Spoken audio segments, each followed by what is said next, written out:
Come with me. A chair I was on snapped the other day. Now, this was an old chair that had been bleached to nothing by the sun. It was a lawn chair. Not a lawn chair, but like a garden chair. You know, one of those generic, plastic, cheap garden furniture chairs that you have out in the garden forever. And you just never bother taking in, even though it says to. It was one of those. Probably about 30 years old, this chair. And I sat down, and the back legs snapped off. And I just toppled backwards. And the back legs, part of them splintered off into like a knife shape and stabbed me in the back. I'm very lucky I'm not dead, to be honest. It didn't. It glanced off my spine a little bit and didn't stab into me enough. But I mean, it hurt a lot. But you know, pretty bad. Not a great time to be alive. Same thing happened with my dad, but it didn't stab him. Oh, I can open this now. Open, please. There we go. Again, this is a very strange way to have your office laid out. Like, I get having secret compartments. I remember being really into secret compartments and stuff when I was a kid. I remember I had this like little kit that I got bought, which was like a little safe that you could put a combination on, and I was overjoyed with it. And, you know, you could attach it to the underside of a desk, and it was like, if you have secrets as a 10-year-old, then put them in this. And it was like, just nothing. But, you know, this seems a little convoluted, I'll just say. Although, you know, false-backed wardrobes is cool. I had a chair collapse under me last year. I was using one of those exercise bike things. It's just the pedals. Oof, Jesus. Have you played the Minecraft update? No, I haven't. I think I've decided that the Minecraft update is not enough. I will wait for the full Caves and Cliffs update. Because I saw that they'd split it into Part 1 and Part 2, but apparently it doesn't even have... The Caves and Cliffs update Part 1 doesn't even have the Caves and Cliffs update in it. Like, it doesn't change the algorithm for generating those. So I'm like, well, what's the point? I get, yeah, like copper and new building materials and stuff, but, you know, I want to see some cool cliffs. Oh, hello, little gnome. You okay? What just happened? Oh, I think he might have just ran away. Well, maybe I can push this button. Push.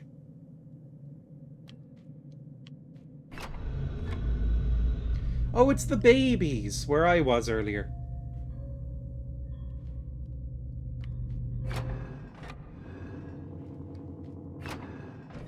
Gnomes. A truly horrifying man. That man looks like a melted candle that's been left in the sun. What looks like the Addams family house? That one looks kind of nice. Again, like, you know, replace the mirror, but otherwise, like, kind of a nice looking house. Oh, it's the geisha woman, whose dolls were breaking, I think. She's brushing her hair. Again, a little bit creepy, especially the kind of plaintive singing, but, you know, whatever. The mirror looks like the pupil. Oh, okay. And she has a doll. Is that it? Oh. Another mirror.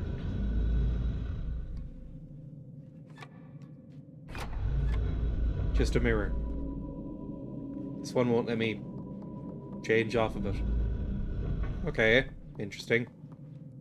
I don't know if that was really anything, but it was interesting. Is the game scary? So far, a little bit scary. I think what's happening, right, is that it's less scary to me because I'm doing it live on stream. If I was alone in the dark, this would be very frightening to me. Because again, I am a weak little baby when it comes to horror games. That clock looks like it's moving very fast. Oh, what time is it actually? It is... Well, it seems like that clock is broken. The top hand is barely moving at all, and it's wiggling. And the second hand, or the minute hand, is... It's not really going either. Okay, fine. That clock is useless. Never mind. I know, I'm getting... I think there's been a couple of scenes where it's been streaming light through, so it must be like early morning. Hello, little gnome friend. You leading me on like a merry little chase. My tiny feet are getting caught in the stairs. Oh, it's kind of hard to see what's going on at this angle. Nothing? Turns out it's nothing. Cool. And I can't grab this to open it. Fair enough. Let's just run up again. I found a Dutch streamer with a channel point end the stream for 500,000. I think I've heard of that before. There's another channel called Bear Taffy, who's an American streamer, who's kind of funny. He has like an end the stream one as well for something ridiculous like that as well. And it's just okay, end the stream for the day. Cancel the stream or whatever it's called. That one might be fun, actually. I'll put that one on, definitely. Cancel the stream. Let me write that down in my dumb little notebook. Cancel stream. Because that one sounds like... Because that one is not even a punishment for me, it's a punishment for everybody.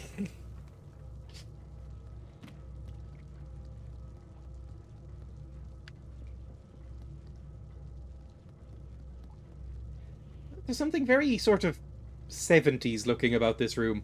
I think it's the wallpaper. The suitcase and the wallpaper. Green wallpaper in a bathroom is just horrendous. Like, green wallpaper anywhere is pretty bad. In fact, I'll go a step further. Wallpaper is bad. I'm very glad that current, interior decorating trends have basically killed wallpaper. Because it's just a bad thing to use.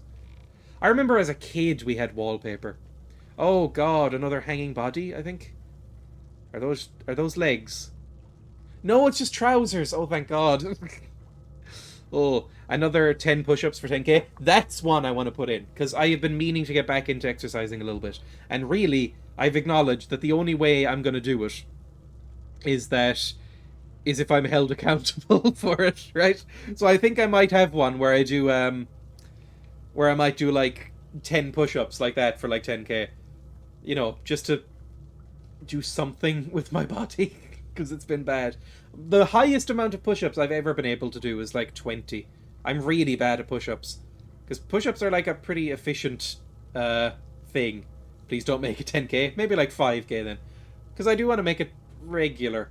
But like even when I did a lot of weightlifting, like when I did, I would do like 8 kilo dumbbells in each hand and do like 400 reps. I still couldn't do push-ups. Push-ups are really annoying. Pull-ups, I've never been able to do a pull-up. My brother before I moved out, my brother, in his room, put up one of those like door frame pull-up bars, and he would just do like 20 pull-ups like it was nothing. And just as I was walking past to go to the bathroom, he'd be like, 19, 20, like that. And I tried to do one once and went, nah, this isn't going to happen, is it? This is a bad choice. Any colour on porcelain in a bathroom as well is bad. Yeah, I mean, there's that Mitchell and Webb sketch where it's them being shown around on one of those house programs, and it's the one with the green bath. Really poor explanation of the sketch, but if you've seen it, you know what I mean. Where am I going? I can't, like, latch onto those picture frames, right? They'll just fall. Am I meant to just go back down? I guess that was just to show me where the key is. I think you go back down. Like, there's no way I'm getting onto this cistern. Why is there 2 cisterns, by the way? I'm not sure that's how a toilet works. Oh, God, I'm dead. Oh, no. That was a really sickening crunch, to be honest. Green in bathrooms just makes me think of The Shining. That's a good point, because The Shining has a pretty horrifying bathroom scene in it. I will go on record now. This is one of my most controversial takes ever. My girlfriend hates it when I bring this up. I don't really like The Shining, the movie.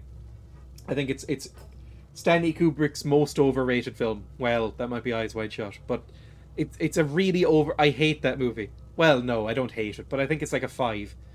I think it gets heavily over-ranked in terms of like horror movies and Kubrick movies and just movies in general. But that one bathroom scene in it is terrifying. Like it's really, really well done and good. Is there fall damage? Yes, there is fall damage. NASA is live streaming people in space. I've watched a couple of things like that. They broadcast from the ISS every so often, and it's always quite cool. I imagine I have to open this with the suitcase, right? Let's drag this over. Here's Johnny. Well, the bathroom scene that I'm thinking of isn't even the one where he's breaking through with the axe, because that one I do find silly. But there's the bathroom scene where he like wanders. He's like opening the door and there's the ghost in the bath. That one freaks me out a lot. Like genuinely freaks me out to the point where when they referenced it in Doctor Sleep, I was still freaked out. The like sequel movie. Oh, it's a horrible, horrible bed. Oh, there's... Oh. That was a horrible noise. I really didn't like that. Room 237, exactly. And wasn't there a documentary called Room 237, which wasn't meant to be very good? I don't know if it's very good or not, but I remember people being like, it could have been an interesting thing. Like, it's a documentary that's basically just film nerds overanalyzing The Shining, like they like to do. But I remember reading reviews that it was like just ridiculous, like such nonsensical takes on the movie that it was like almost conspiracy theories. There's no way I can latch onto that light fixture, is there? It must be like this. There we go. That probably hurt my ankles again, but I could probably go up there too. Oh, there's a doll up there I've just seen. Okay, well... No! Well, that was bad. That was quite bad. Yeah, okay, never mind. Do you like platformers? No, I don't. This is okay. This platformer, this type of platformer is fine. But in general, I'm really bad at platformers. I tried to play the Mario games, the early Mario games, like, you know, Super Mario Brothers 1 from like 1987. Recently enough, and was terrible at them. Just so inept at them. I remember because I tried to play... There's a game called Rogue Legacy, which I tried to play. And just couldn't play it. I was like, I really want to like this and enjoy it, but I couldn't play it because I was so bad at it. And since then, I've been like, maybe I should, you know, maybe I should get better at platformers. So I've been trying a little bit. Okay, goodbye, demon. There we go. One person in that documentary is convinced that the film is supposed to be played forwards and backwards at the same time. Oh my god. See, I don't get that, because it's clearly nonsense. There was a famous example of that, actually, where there's one of the theories about The Shining. Don't forget to spam. One of the theories about The Shining is that it's like an allegory for the Nazis, which, you know, it might be, but one of the pieces of evidence that they do is that the typewriter he's typing on when he does the scene of, you know, all work and no play makes Jack a dull boy or whatever, the thing that he does, the thing that he's writing on, is a German typewriter that was made during the Nazi period of Germany, right? It was made in like 1940, this typewriter, and people were like, this is what this means, and this is such a significant thing. Oh, thank you for the raid, by the way. I'm ranting about The Shining for some reason. Thank you so much. But you know, they use this example in The Shining. It's like, this is something that means that it's based on the Nazis, this German typewriter. And then they asked the wardrobe or the set designer for The Shining, like, what is the significance of this German typewriter? And he just goes, I don't know, we just found a random typewriter in a pawn shop. Stanley Kubrick never even saw it before. Like, this wasn't in the script, it was just nonsense. And then you could see, I can't even remember where I saw this, but you could see the like guy's face fall as his whole like identity of being like a Stanley Kubrick film nerd crumbled into dust before him. Anyway, thank you for the raid. It's very appreciated. We're playing Little Nightmares. If you don't know what Little Nightmares is, YouTube voice. If you don't know what Little Nightmares is, it's a very weird little horror game that I played a long time ago when it first came out and never finished. And now there's a sequel, so why not play it? Also, I like spooks. I have a little key. I'm very, very small. Okay, don't lose the key under the bed. That would probably be bad. What dropped? Oh, that was the doll I dropped off. Oh, God. Anything else I can do? What was this key for? Oh, I got the key, and realized as soon as I picked it up that I didn't actually know what it was for. Like, what am I supposed to be doing with this? Can I open this door? Yes. Okay, don't leave the key behind. I'm worried that it'll despawn. But yeah, The Shining you know, in short, I think The Shining is an overrated movie. And I like Kubrick. He's not my favourite director, but I do like Stanley Kubrick. I think he's really entertaining. But I don't know, The Shining just never grabbed me. I found it way too silly to be frightening. Like, that scene where he does the "Here's Johnny" thing, the famous scene in that movie, I laughed, like, quite hard when that happened. I was like, this is silly. There's no way I could take this seriously. And the scene where he's, like, walking up the stairs menacingly with a baseball bat, going like, "I'm gonna cave your head in." I'm like, oh, come on. I'm in the minority in that, though, to be fair. I'm aware that Stanley Kubrick is considered a genius, and that movie is considered like his magnum opus. If you're looking for recommendations on Stanley Kubrick, watch 2001 and watch, what was it? Doctor Strangelove. Those are two of the best movies ever made. But in general, I prefer David Lynch. Okay, I have a monkey friend. Look, I'm not going to say the monkey friend is going to be useful. In fact, considering the amount of, like, shadowy boogeymen in this game, this monkey is probably going to kill me, right? It's probably going to, like... Oh, am I going to need to, like, throw the monkey? I think what I'm going to need to do is throw this monkey, and it's going to, like, clap its cymbals together. Who buys these, by the way? Like... Who buys these things? Oh, okay, to throw it, cool. Like, did these ever actually exist as, like, a Victorian children's toy, or is it just from movies? Because they're so horrible looking. Anyway. Throw with A.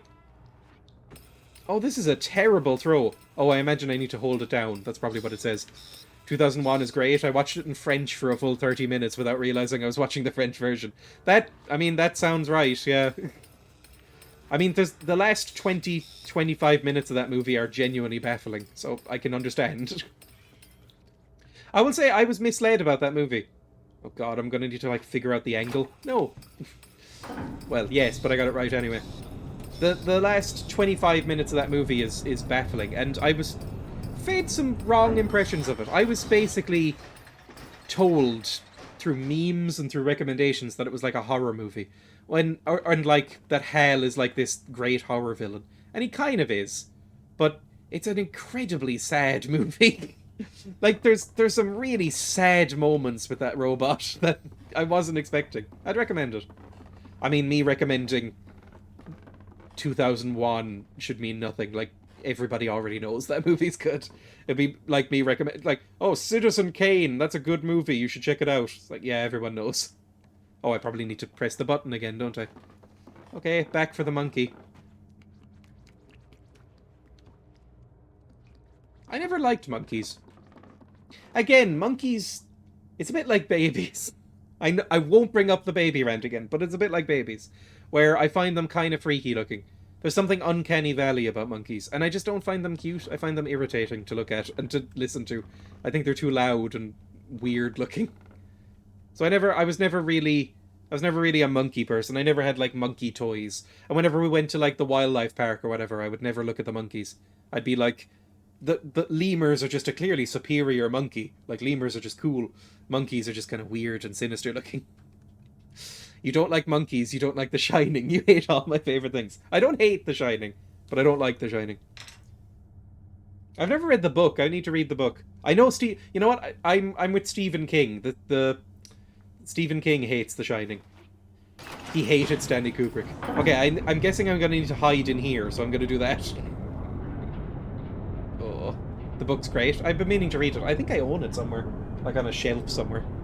No, my girlfriend owns it. She bought it with her on a bookshelf. My girlfriend was kind of the opposite of me. She bought everything she owned into this new house. Whereas I was like, when I move anywhere, I basically leave behind my entire life and just go like, nope, starting fresh, don't want any of this trash. And so I left 300 books at my old house. With my parents. I left all my books, and so I'm starting again. I already have like 10 books on this shelf since I moved in, which is, oh, it's gonna get bad again. But I left them behind. My girlfriend, I had to like drive up and just do a trip, a moving trip entirely of books.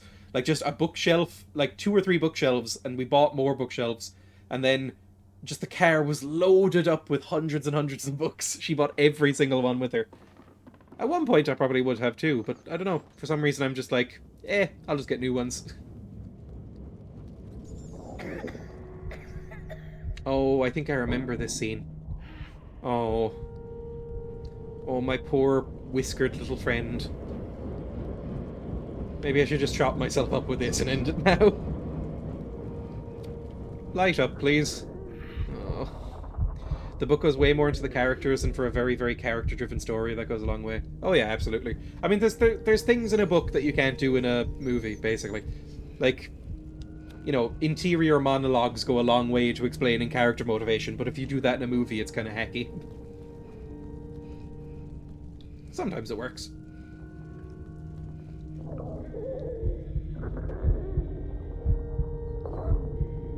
I don't think I've ever been truly hungry. I've skipped food on days, definitely, but I've never been like... I've never had hunger pains in my life. It sounds genuinely awful.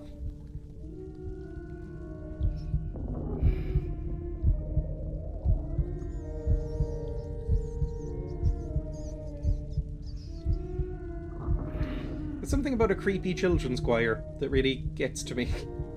Although again, last thing I'll say about The Shining, I promise, because it's critical again. But with The Shining, the whole like little girls going like singing at the little boy going, "Come play with us forever and ever." I found that silly too. Anyway, how do I pick this up? Eat meat. Eat the meat. There we go. She does eat like a rat. Nothing wrong with that. I've known plenty. Oh, Jesus Christ! Oh, so that was like a little trap. Jack is a much more sympathetic character in the book too, so it's all the more scary watching go nuts. Oh God, that's why Stephen King hated it. It's because Jack is based on him, and so in the movie, like you know, in the book, it's like a good guy with genuine problems going bad is kind of the gist of it from what I remember reading about, but and from interviews. But in the movie, from the second Jack Nicholson is on screen, if you know nothing about the movie, from the second he appears on screen, you're like, that's a guy who's going to kill his family. That's a guy who's going to try and kill everyone he meets in this movie. That is an insane man right there. Like he's a monster from the first second he's on screen, like openly hostile and threatening. I think that was the reason that that King didn't like it, at least. He was like, this is based on me and my struggles with drug addiction. You made him into like a cartoon monster. But again, I'm in the minority on this.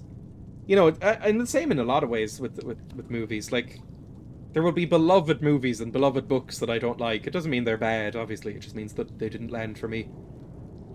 Like a book I read recently, the book I read before the book that I'm reading right now, which I love. Right now I'm reading The Name of the Wind by Patrick Rothfuss, and I'm loving it. I've read 400 pages in like 3 days. It's so good. And I'm after the stream, I'm going to buy the sequel. I'm going to like order it from a secondhand bookseller somewhere. But it's really, really good.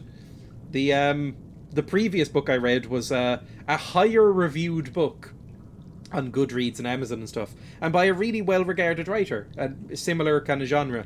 It was The Way of Kings by Brandon Sanderson, and I hated it. I hated it so much. I finished it, all 600 pages of the damn thing, and then I saw that it was like part 1 of 2, and it was another 600 pages in the paperback version. So I was like, never reading this again.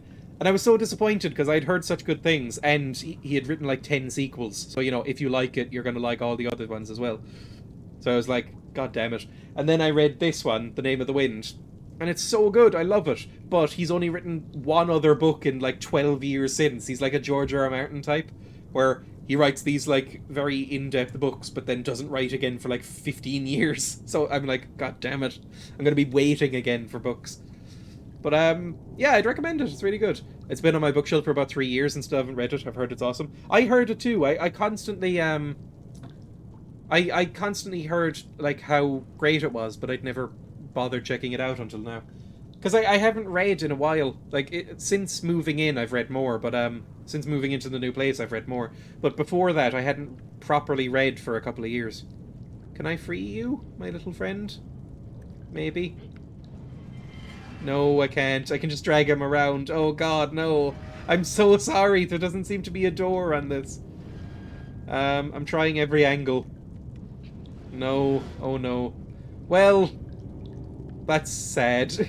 More blackcurrant, sure. I read through an unpopular opinions thread on the horror literature subreddit last night. Apparently everyone hates all my favorite books. I've been there. I'm a little bit like that with movies and music. Like, I don't know. I really like some really terrible comedies from like the 2000s. Apparently, like one of my favorite comedies growing up was Tenacious D's Pick of Destiny, right? And I watched that movie probably about 2 dozen times when I was a kid. It was one of the only movies I had on my laptop when I was a kid, so I'd watch it over and over and over again, and I loved it. It was when I was like, it took until I was like 19 or 20 years old to actually look up the movie on Wikipedia and see what reviews it got, and it was critically reviled and panned, and it bombed so hard at the box office that Jack Black, the star, swore that he would never produce another movie again. Like, that's how badly it did. I was like, oh no.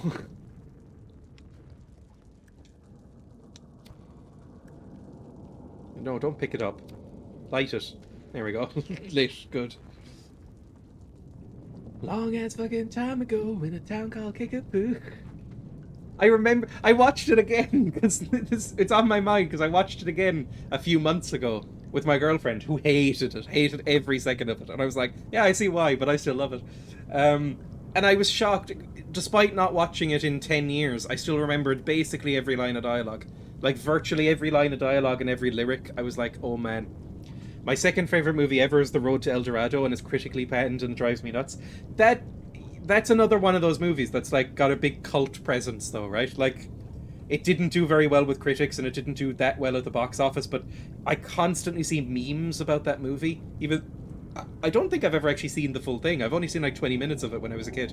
But I constantly see memes about that movie and constantly see like quotes from that movie online. So I think it has like a fan following, even if it's not critically well liked. And then there was movies that, again, this is another Jack Black movie, but there's movies that I thought were critically panned that I liked, that turn out, you know, it turns out are amazing and people love them. Like School of Rock. School of Rock, I watched that along with Tenacious D's Pick of Destiny, right? So I watched it all together, and back when I didn't really know what was a good movie and what wasn't. And so I kind of assumed that was like a hated movie that nobody liked. Turns out that has like 95% on Rotten Tomatoes or something, and people love it.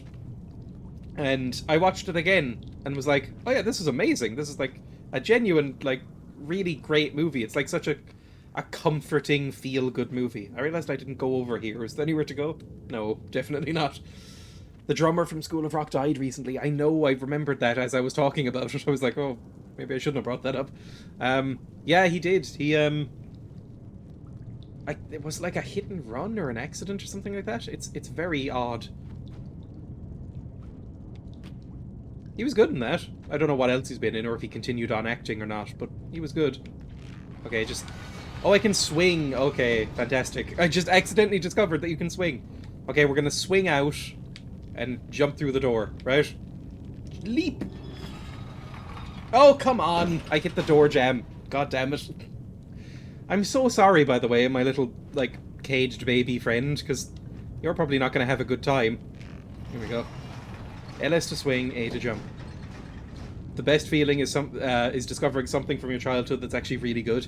I know, and it's like a 50-50 chance, honestly, because sometimes you like some real trash as a kid that you would never watch again as an adult.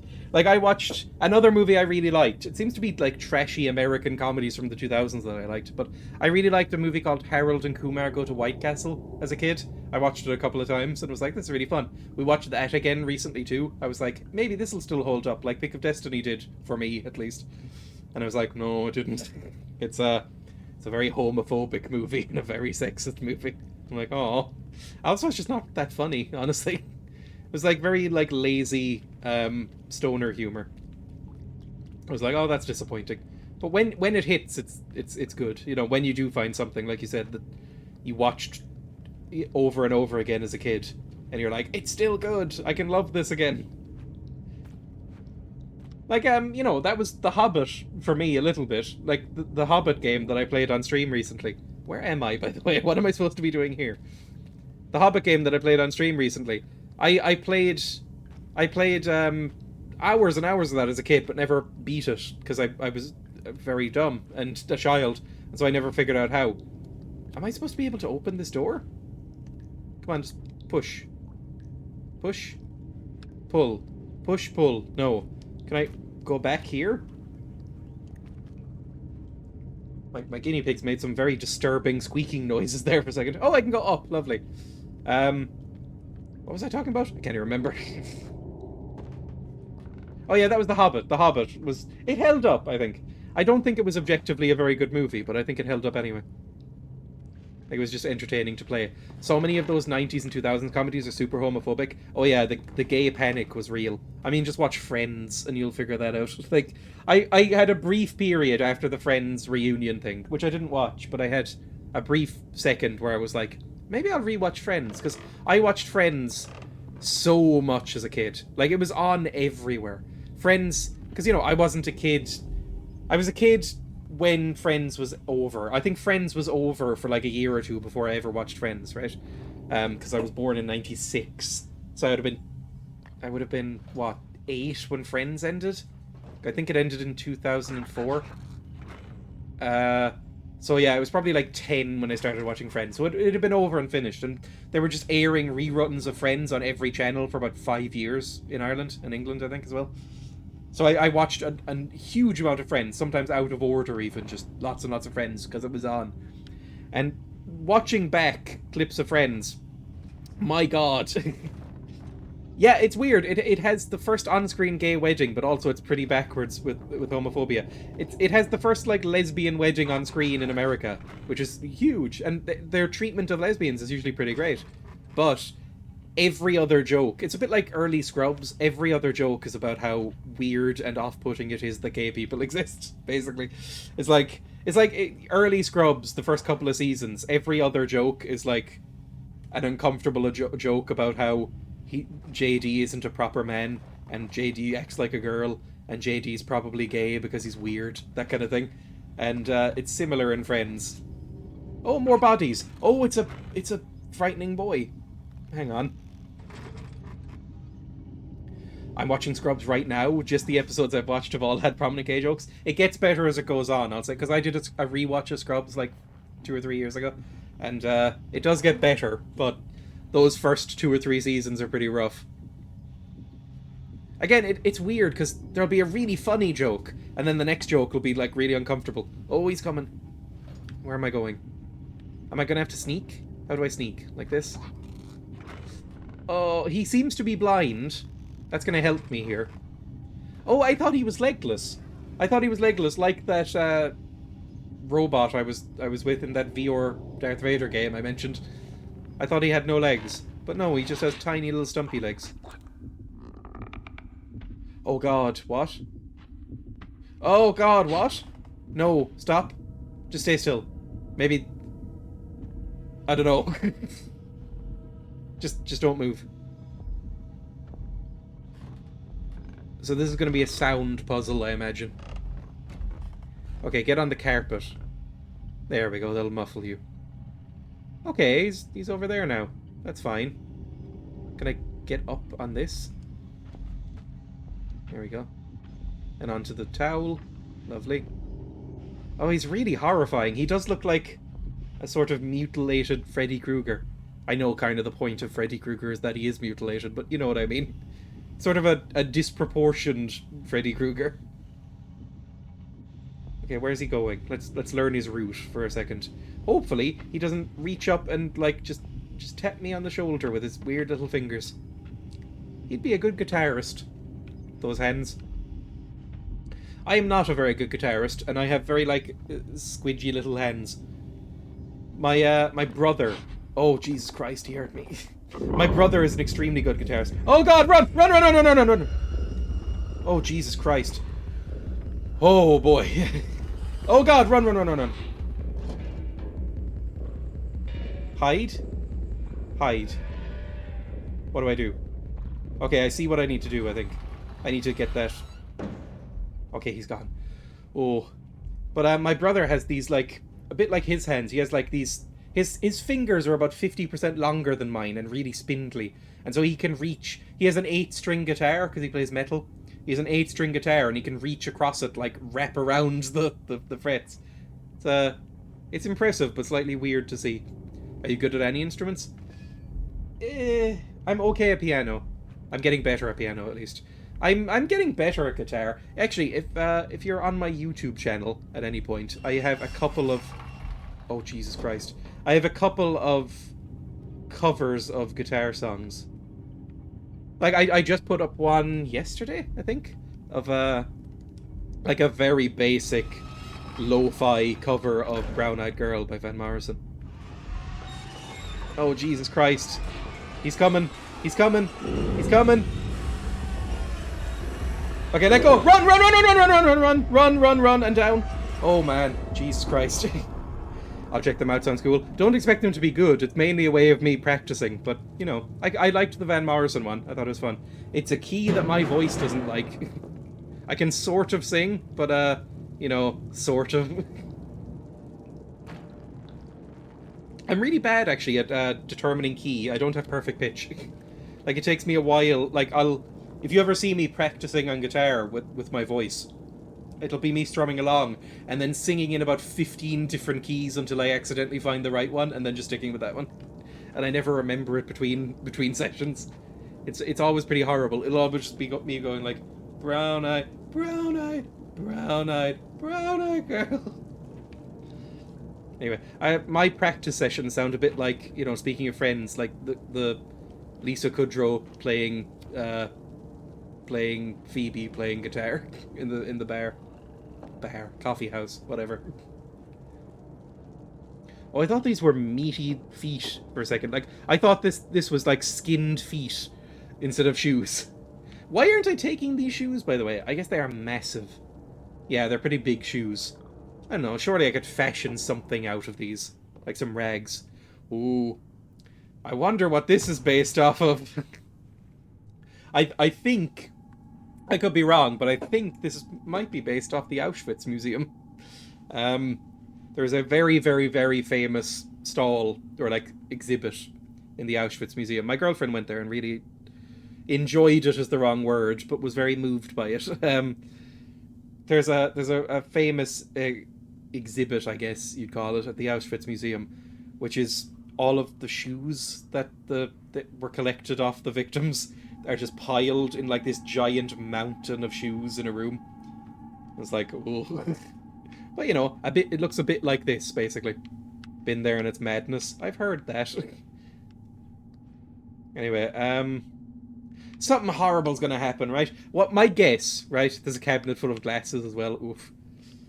There's oof is the wrong way to respond to that, I know. It's a very Twitch way of responding to it. Yikes. But what my mind is going to right now is that this is going to be the trash compactor scene in, is it the first Star Wars? Where they get, you know, stuck with something in the mounds of trash. I imagine that's going to happen. Oh god, when did I last save? Well, whatever. That sounded a bit blasé. Definitely, yes. Oh, something's coming. Something's definitely coming. I heard like a noise. Oh, Jesus Christ! It's amnesia! It's amnesia! Climb! Oh. Right. When I say it's amnesia, what I mean is there's a bit that's similar to this in amnesia, right? Where you're running through puddles, or like in like ankle-height water from something that's following you that's invisible, and all you can see is the splashes. Water splash man, exactly, yes. Okay, well, I mean, lots of shoes coming down. They're not the worst looking shoes in the world. I kind of like them. You know, they're not trainers. I hate trainers. Not on other people, just on me. Like, all of my shoes look very kind of oddly formal, I think. Yeah, I mean, I guess I just jump off and run, right? Oh, Jesus, right there! Jump, jump, jump, jump, jump, jump! Fuck me, that was closer. I didn't like that one. And now... Oh, this one's far away, too. I think it's on this suitcase over at the... I think it's like... Yeah, you can just see it above my profile there. Okay, I mean... Running jump, I guess. That's kind of the closest way I can see you doing this. Oh, please do it properly. Run, and then jump. Okay, that one was actually less frightening than the second one. Assuming I can make this jump. There we go. Goodbye, shoe monster.